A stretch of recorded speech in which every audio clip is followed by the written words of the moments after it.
Tell All me right. when. Okay, you're live. Good morning. I'm Donna, Loden. I'm in the cozy spot here at Reed's. And today I'm going to share 3 special books with you. When I was thinking about the books I wanted to share, I started thinking about the changing of the seasons. The leaves are falling. You're noticing the colors change. And I thought, what are some books that really talk about the seasons? So one of the books, our first book that we're going to look at today, here's a clue right here. What is that? Boys and girls, you know? Yeah, it's a bat. That's exactly right. So do you know very much about bats? I think sometimes we're afraid of them, but there are like over 1,200 different species of bats. And even though bats have these amazing wings that are here, kind of like our hands with the bones in the wings, they're not really birds. They're mammals. And mammals mean that they're warm-blooded, they have hair or they have fur, and their moms feed them milk. But bats are the only mammals that fly. That's a fun fact. Now, bats come in all kinds of different sizes. Bats can have wingspans of up to 6 feet. That means if you turn me sideways and added another foot, that's how far a bat's wings can spread out. That's pretty cool, isn't it? And they can also weigh about 2 pounds. They can also be like the size of a dime, teeny, teeny, tiny, and just weigh a little bit at all. Bats eat a lot of different things. There are a lot of different kinds of bats. The bat we're going to look at today is a fruit bat. But bats can eat fruit. They can eat insects. They're really, really, really good to eat insects. They can eat between maybe 2,000 to 6,000 insects a night. So having bats around is not a bad thing when you live in the South and have all those pesky mosquitoes. But our favorite book that we have is a book that's been around for almost 30 years. It's hard to believe. And as I sat here this morning, someone walked by and said, "Oh, you have my favorite book." And I think this is a lot of people's favorite book. It's Stella Luna by Janelle Cannon. And when I looked at this, it says it's beloved for 25 years. So this came out a couple of years ago, but it is a very much beloved book. But he tells us a little bit about bats. Let's get right in our story. We think about bats this time of year, don't we? Because Halloween is coming. Let's look to see what we can learn about Stella Luna. In a warm and sultry forest, far, far away, there once lived a mother fruit bat and her new baby. Oh, how Mother Bat loved her soft, tiny baby.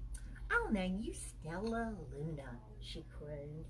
Each night, Mother Bat would carry Stella Luna clutched to her breast as she flew out in search of food.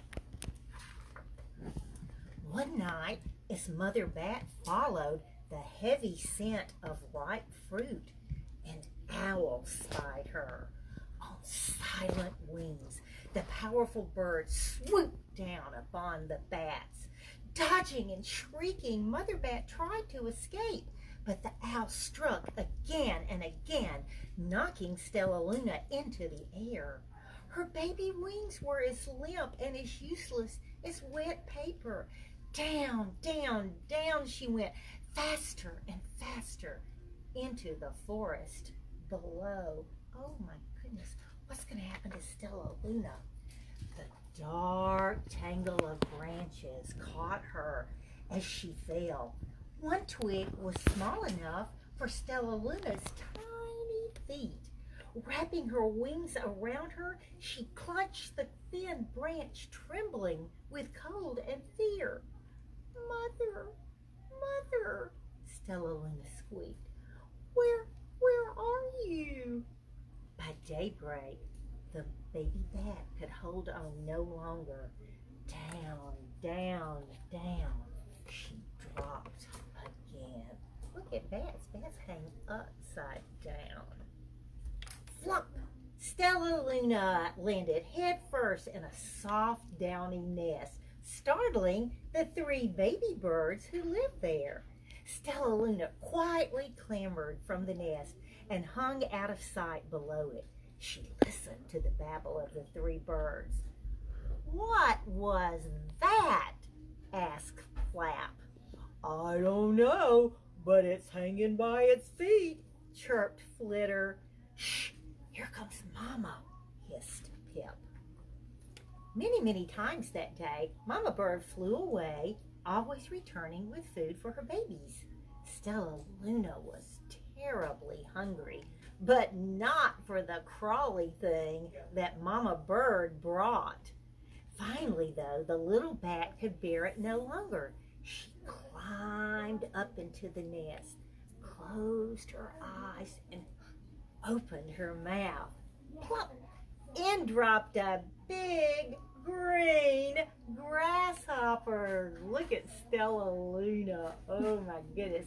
Now remember, Stella Luna's a fruit bat. Is she gonna like that plump grasshopper? I don't think so either. Stella Luna learned to be like the birds. She stayed awake all day and she slept at night. She ate bugs even though, they tasted awful. Her bat ways were quickly disappearing, except for one thing. Stella Luna still liked to sleep hanging by her feet.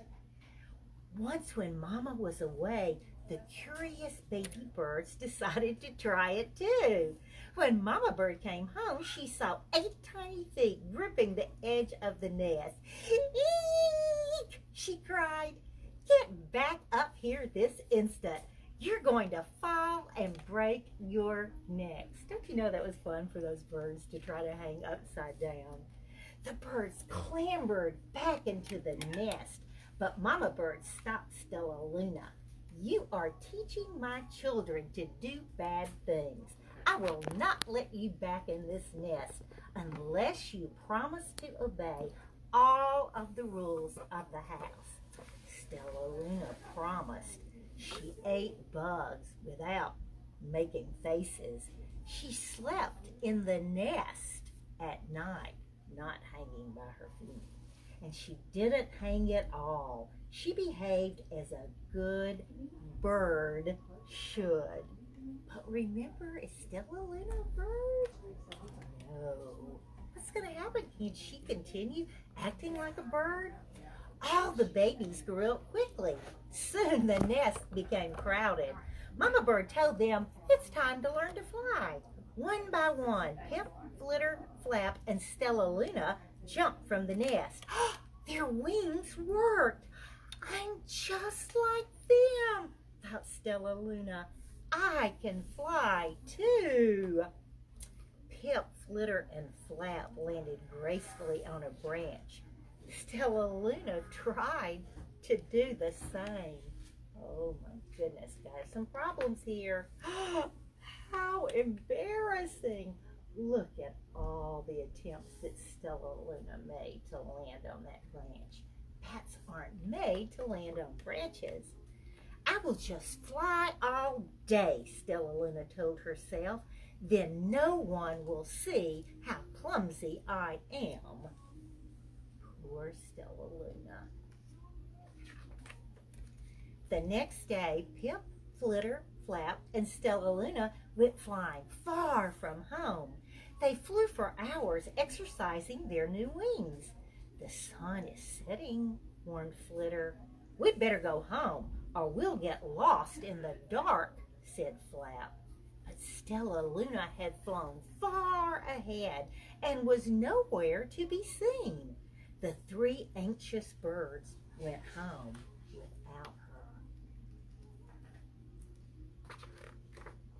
All alone, Stella Luna flew and flew until her wings ached and she dropped into a tree. "I promised not to hang by my feet," Stella Luna sighed. So she hung by her thumbs and soon fell asleep.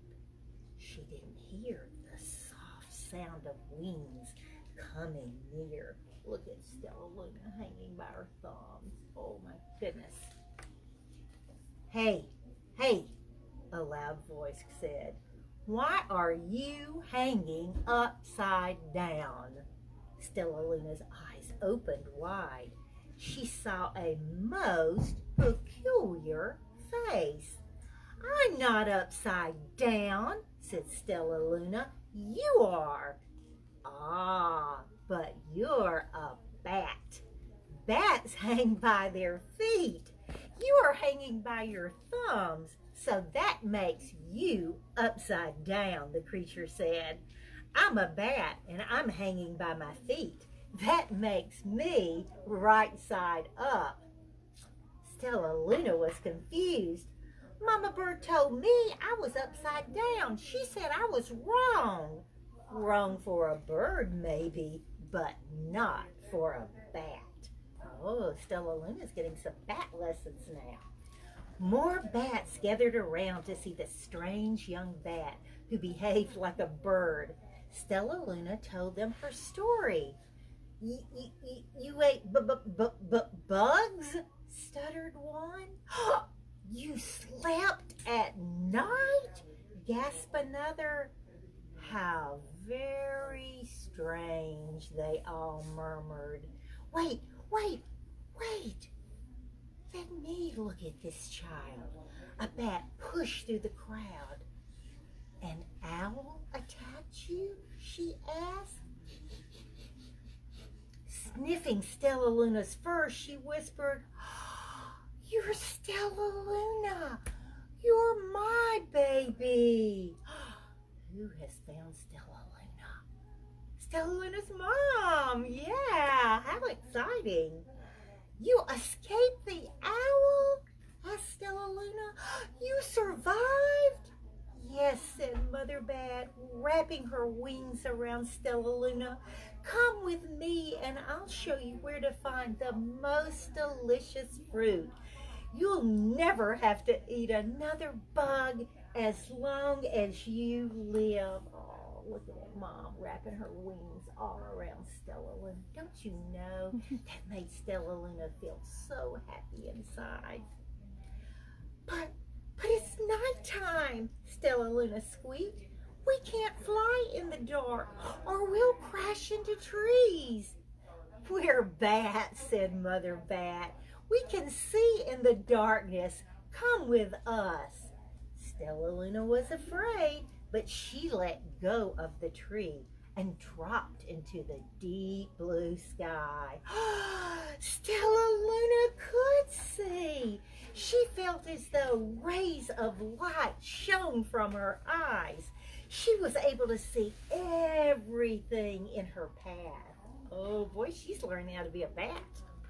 Soon the bats found a mango tree, and Stella Luna ate as much of the fruit as she could hold. I'll never eat another bug as long as I live, cheered Stella Luna as she stuffed herself full. I must tell Pip, Flitter, and Flap. Oh, look at Stella Luna on that mango. Yum. The next day, Stella Luna went to visit the birds. Come with me and meet my bat family, said Stella Luna. Okay, let's go, said Pip. They hang by their feet and they fly at night and they eat the best food in the world, Stella Luna explained to the birds on the way. As the birds flew among the bats, Flap said, I feel upside down here. So the birds hung by their feet. Wait until dark, Stella Luna said excitedly. We will fly at night. When night came, Stella Luna flew away. Pip, Flitter, and Flap leaped from the tree to follow her. Oh, I can't see a thing, said Pip. Neither can I, said Flitter. Aye, shrieked Flap. They're going to crash, said Stella Luna. I must rescue them. Stella Luna swooped about, grabbing her friends in the air. She lifted them into a tree, and the birds grasped a branch. Whew! Stella Luna hung from the limb above them. What a Great Rescue by Stella Luna. Woo, we're safe, said Stella Luna. Then she sighed. Oh, I wish you could see in the dark, too. Well, we wish you could land on your feet, said Flitter. Pip and Flap nodded. They perched in silence for a long time. How can we be so different and feel so much alike, mused Flitter. And how can we feel so different and be so much alike, wondered Pip. I think this is quite a mystery, Flap chirped. I agree, said Stella Luna, but we're friends, and that's a fact. Look at them all together. I love that picture. The illustrations are gorgeous in this book. Isn't it nice to have friends, even friends that are a little bit different from us? That enriches our lives and just gives us different perspectives on the world. One of the things I like best about this book is at the very, very back, it's got some really, really cool bat notes that explain to you about how bats use echolocations. That at night when they fly, they make a noise, they have their mouth open, make a noise, that noise goes out and it echoes back to them and it tells the bats, is there a tree in front of me? How far am I away from different objects? So the fact that bats have echolocation makes them very, very, very unique. That's why Stella Luna could fly at night, but Pip, Flitter, and Flap could not do that because birds don't have echolocation.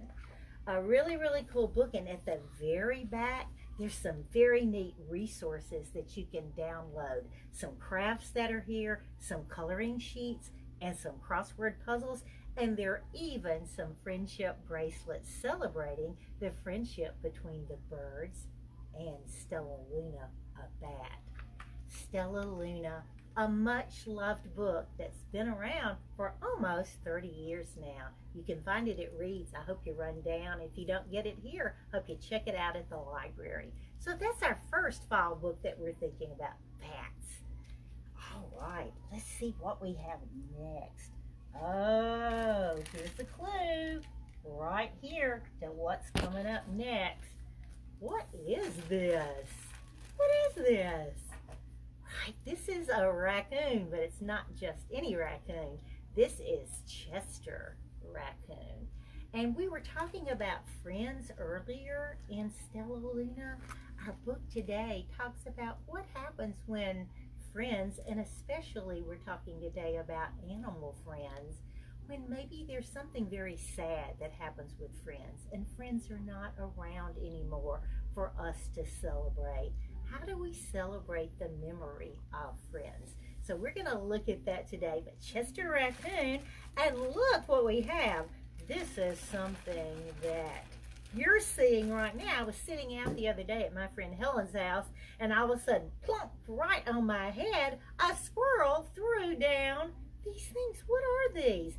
Can you look and see? That's right, they are acorns. Everywhere you look when you're walking these days, you can see acorns on the ground, and when you walk, they go crunch, crunch, crunch. And I even put some hickory nuts in here also because the squirrels were throwing down hickory nuts. You don't want to get hit by a hickory nut. That'll make a huge bump on your head there. But our book is about Chester the raccoon and all about acorns. This book is by Audrey Penn, who wrote The Kissing Hand. I think almost every teacher has read The Kissing Hand to her students, and it's like one of my very, very, very favorite books. And this is one of the books in the series. But when we're thinking about acorns, what are acorns? Yeah, they're a type of nut. That's exactly right. And inside those acorns, what do you find? That's right. You find a seed. And from that seed, what grows? Did I hear someone say oak trees? You are right. Oak trees grow from seeds. Look at acorns. Acorns have a really, really, really tough shell. And you know what? We can't eat acorns. Cattle can't eat acorns.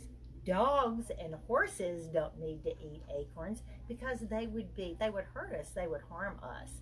They have a substance in them that would be toxic to us, poisonous to us. But you know who loves acorns? Squirrels love acorns, and mice love acorns, and even birds like acorns also. So it's okay for them to eat them. There's no problem with that at all. Let's get to our second book that we're looking at today, Chester Raccoon and the Acorn Full of Memories. This book has illustrations by Barbara Gibson. And remember, it's one of the Kissing Hand books. It's by Audrey Penn. And the illustrations are just as sweet as can be in this book.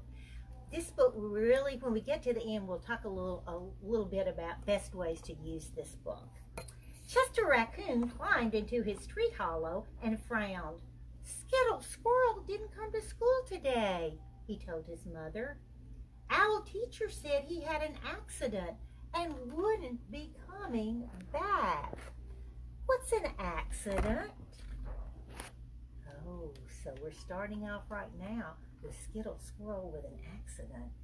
An accident is something that happens that isn't supposed to happen, explained Mrs. Raccoon. She lifted Chester onto her lap and folded her warm, loving arms around him. Did Owl Teacher say anything else about Skittle Squirrel? Did she say he died? I think so, said Chester, but I don't know what that means either.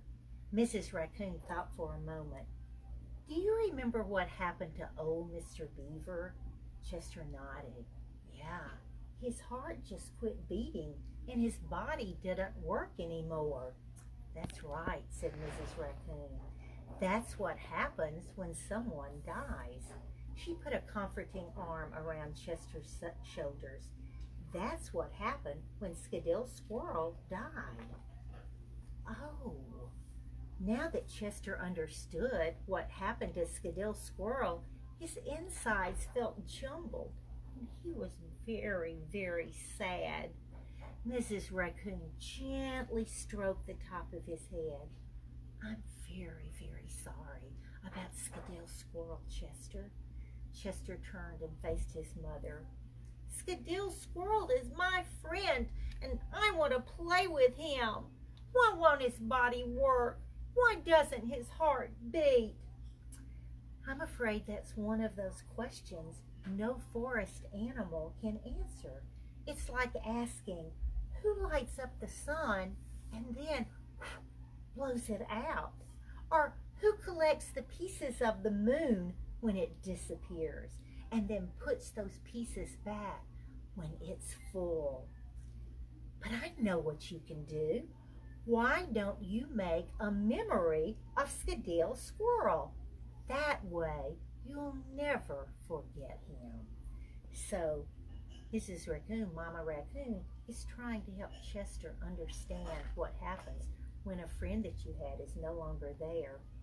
A memory? Asked Chester. How do you make a memory? Well, you begin by finding something that reminds you of him, the way your piece of tree bark reminds you of the hollow where we used to live. I'd rather have Skittle Squirrel than something that reminds me of him, sniffled Chester. I know you would, said his mother, and I know how much you'll miss him, but making a memory of him will help. She lifted Chester off her lap, and she wrapped his tiny hands in hers. Tell me, what did Skittle Squirrel like? Oh, he liked butterflies, said Chester, and he liked acorns. Butterflies and acorns, his mother repeated out loud. And where was Skittle Squirrel's favorite place to play? Oh, the butterfly pond. Mrs. Raccoon bent down and kissed Chester on his forehead. Chester's ears twitched and his muzzle blushed. Let's go see if butterflies and acorns can help us make a memory of Skittle Squirrel. Shall we? She asked him. She led Chester outside, picked up his little brother Ronnie, who had his curious little nose inside an anthill, and walked the two cubs down the wooded path toward the butterfly pond. On their way to the pond, Chester's best friend Casey popped out from behind her tree. "Where are you going?" she asked Chester. "We're going to the butterfly pond to make a memory of Skadill Squirrel. Want to come?" "Oh, okay, but I don't know how to make a memory." "Well, you find something like my piece of tree bark, only it's not tree bark because it has to do with butterflies and acorns. And it's something that reminds you of Skadill Squirrel." "I can do that," said Casey. As the 4 raccoons scurried toward the pond, more and more of Skadill Squirrel's friends asked if they too could come along and make a memory. Before long, there were 2 deer, 6 skunks, 3 opossums, 14 rabbits, badger, a bluebird, 6 mourning doves, a green snake, 22 mice, 4 squirrels, a beaver, and 2 chipmunks walked, crawled, slithered, hopped, and flew to the edge of the pond. Look at that parade. Everyone wants to make a memory of Skadill Squirrel. I would say Skadill Squirrel had a lot of friends in the forest. When they came to Butterfly Pond, Mrs. Raccoon said, "I've never seen so many butterflies." There were butterflies and butterflies and more butterflies. Butterflies were everywhere. They were over the pond. They were in the trees. They were under the bushes. They were on the flowers. They were resting on single blades of grass between the animals' feet. "What do I do now?" Chester asked, as a bright purple butterfly balanced right on the tip of his nose. "Well, tell me a story about Skadill Squirrel," said Mrs. Raccoon. "What kind of story?" asked Chester. "Tell me something that happened here at the pond." Chester scrunched his nose thoughtfully, and the butterfly flew away. "Well, once when we were playing here, about a gazillion butterflies landed on Skadill Squirrel all at the same time. He was so covered in butterflies you could hardly see his fur. He thought with all those butterflies standing on him that he could fly just like they do. So he took a running start and jumped into the air. When he got to the edge of the pond, he landed splash right on his belly, and all the butterflies flew off. He dripped all the way back to his tree." "That's a wonderful memory," laughed Mrs. Raccoon. "Do you have another?" "Well, one day Skadill Squirrel made us all late for school because a caterpillar was turning into a butterfly, and he wouldn't let us miss it. We all watched that butterfly come out of its chrysalis and spread open its new wings. Skadill Squirrel was so excited he told all the other butterflies what happened, even though they already knew." "Oh, that's a lovely memory," agreed Chester's mother. Suddenly Chester looked sad. "One day after school, Skadill Squirrel came here and buried all the acorns he had collected for the winter. But when he wanted them, he forgot where he had buried them. And he really loved those acorns. Everybody in school helped him look for them." "Well, did he find them?" asked Mrs. Raccoon. "No," said Chester. What a great memory of Skadill Squirrel. Mrs. Raccoon stood on her back legs and she looked around. She spotted a hillside not far away, and she patted Chester on the top of his head. "I think I know where those acorns are buried," she told him. She pointed to a small group of brand new oak trees growing at the base of the hillside. "Have you figured out where those acorns were?" "Yeah, those acorns became what?" "Oak trees." You're exactly right. "Those are Skadill Squirrel's trees!" shouted Chester when he saw the young trees for himself. "The forest made a Skadill Squirrel memory." Well, I believe it did, said Mrs. Raccoon. Those trees, your stories, and the butterflies all make wonderful memories of Skadil Squirrel. Chester suddenly noticed a beautiful black and orange butterfly on the ground beside his front foot. When it folded its wings, he saw the acorn beneath it.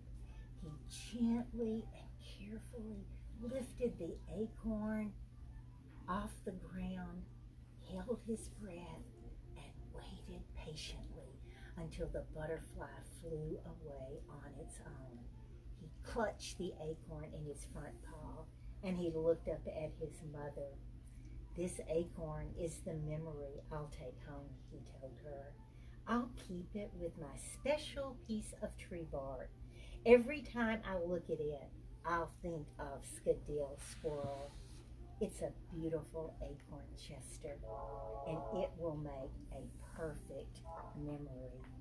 With the acorns securely clutched in his paw, Chester scampered over to the Skadil Squirrel trees and placed a kissing hand on each new tree trunk. I'll never forget you, Skadil Squirrel. Thank you for being my friend. Isn't that a lovely book? Sometimes in life we do have our precious pets that leave us. And parents, if that happens in your house, don't forget the sweet book, Chester Raccoon and the Acorn Full of Memories. It's a beautiful book. And you can work with your child to make a memory of the pet that is no longer with them. And finally, for my last book today, I want you to talk about pumpkins. You know what the word pumpkin means? Pumpkin means large melon. That's exactly what it means. Pumpkins have thick shells, and I have a little teeny tiny pumpkin with me today. They have these thick shells, and inside, what's inside a pumpkin? Yeah, it's that stringy stuff called pulp. And there are also seeds inside pumpkins that after you clean out your pumpkin, you can dry them out and you can roast them. And oh my goodness, they're so good. So a pumpkin is actually technically a fruit because it has seeds inside. But when we cook it, we think about pumpkins as vegetables. Did you know that the average weight of a pumpkin is about 13 pounds?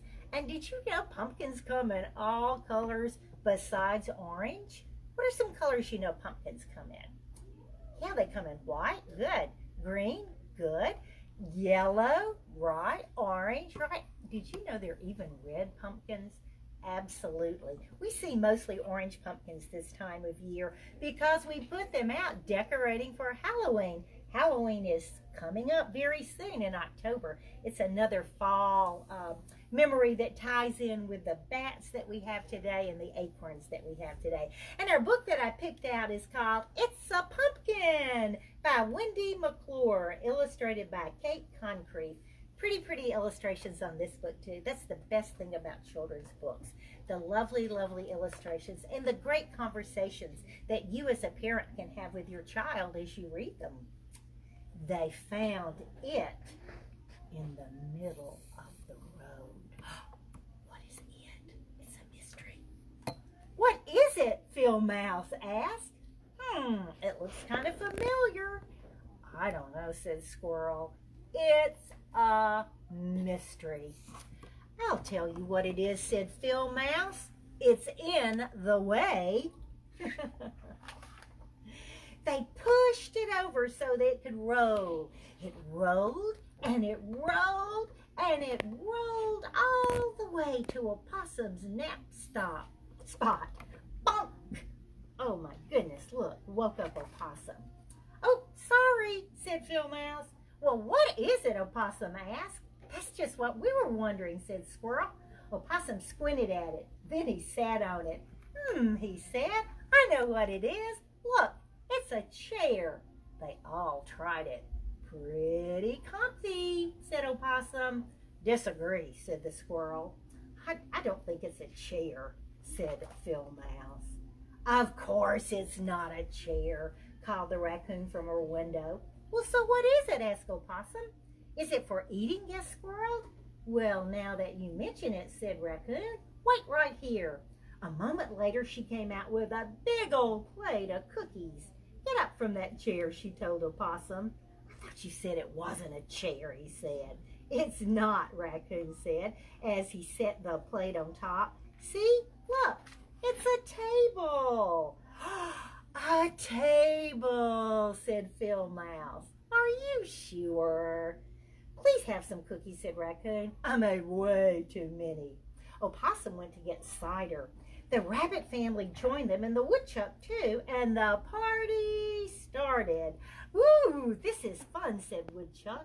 But you call that a table? Well, actually, said Squirrel, we don't know what it is. I know one thing we can do with it, said Woodchuck. Come on. Woodchuck set it next to the door of his burrow. See, he said, it makes a nice doorstop. So the pumpkin has been, what, a chair, a table, and now a doorstop? They carried the cookies and the cider through the open door, and the party went on. The chipmunks stopped by, and even 3 chickadees. This is great, said Squirrel. We never have parties. Phil Mouse was just pouring another cup of cider when the door went slam. Everyone turned to see Skunk standing there with a sly smile. Skunk, said Woodchuck, why did you move the doorstop? I happen to know, said Skunk, that it is not a doorstop. No kidding, said Squirrel. What is it? Well, I've seen it in people's houses, said Skunk. I think it's a lamp. A lamp? Asked everyone. I'll show you, she said. Who's got a knife and a big spoon? And we're going to need a candle. It made a very nice lamp. What is that? Yeah, it's a jack-o'-lantern, exactly right. But it's giving off light like a lamp. They all think it's something different. It had a jolly face and it flickered and it made them all want to dance spooky dances. The party went on. But are you sure it's a lamp, Phil Mouse asked Skunk. What if somebody, whoop, said Woodchuck. Knocks it over, asked Phil Mouse. The crowd looked at the broken mess. Oh no! What is it now? Whispered Raccoon. One of the rabbit twins sniffed at the pieces. I think, could it be a pie? Like our grandmother used to make? Yes, said her brother. It's a pie. It's a big pie. And we can make it. And everyone jumped in and helped. Squirrel sighed after he finished his pie slice. Whatever it was, said Squirrel, it was tasty. Don't say was, said Chickadee. It's not all gone yet. He hopped over to the bowl that Skunk had filled with glop while carving the lamp. He picked some of the seeds out. I bet it'd be delicious to roast those, said Raccoon. Let's do it, said Phil Mouse. Ooh, roasted pumpkin seeds. Everyone can take some seeds home, said Woodchuck. The party was almost over. They all cleaned up. The rabbits and Skunk did the dishes. Opossum emptied the glop bowl outside, and then it was time to go. Phil Mouse ate her seeds all at once. That would be me. I'd probably eat them all at once. Squirrel stashed his away and savored them slowly over the winter. That's what squirrels do, don't they? They hide food for the winter. Woodchuck slept all winter and saved his seeds for a snack when he woke up. By spring, everyone had forgotten about the party and about it. What's it? It's that big orange thing, isn't it? They were busy doing other things. Then one morning, Opossum was scurrying home to bed when he saw something behind Woodchuck's burrow. He called Phil Mouse over, and he called Squirrel over, and he said, look, it's a plant. What happened here? What do you think happened? Everyone watched that plant all summer. "Whoa, it's a big plant," said Raccoon. A few weeks later, Skunk said, "Oh, wow, it's a flower." "Look," called Woodchuck one day in September, "it's a watermelon." "Oh, I don't think so," said Chipmunk. "It's too small for a watermelon." "It's getting bigger," said the rabbits. "It's getting orange," said Chickadee. "It looks very familiar," said Phil Mouse. "I know what it is," said Squirrel. "What?" asked Opossum. "What is it?" "It's time," answered Squirrel. "It's time for a party." And you know what? He was right. Oh, it's almost pumpkin time. You're going to have so much fun. Maybe going to a pumpkin patch and buying a pumpkin for your family to take home and dig out that glop that's in there, and maybe make a pumpkin pie or eat some pumpkin seeds. We had 3 great fall books today, didn't we? One on bats. We had one that had to do with acorns and had to do with when you're sad about losing friends. And we had a great party book called It's a Pumpkin. Hope you're enjoying these lovely fall temps. You can find all 3 of these books at Reads, along with a huge display of other beautifully fall and Halloween related books. Thanks for tuning in today. See you next time.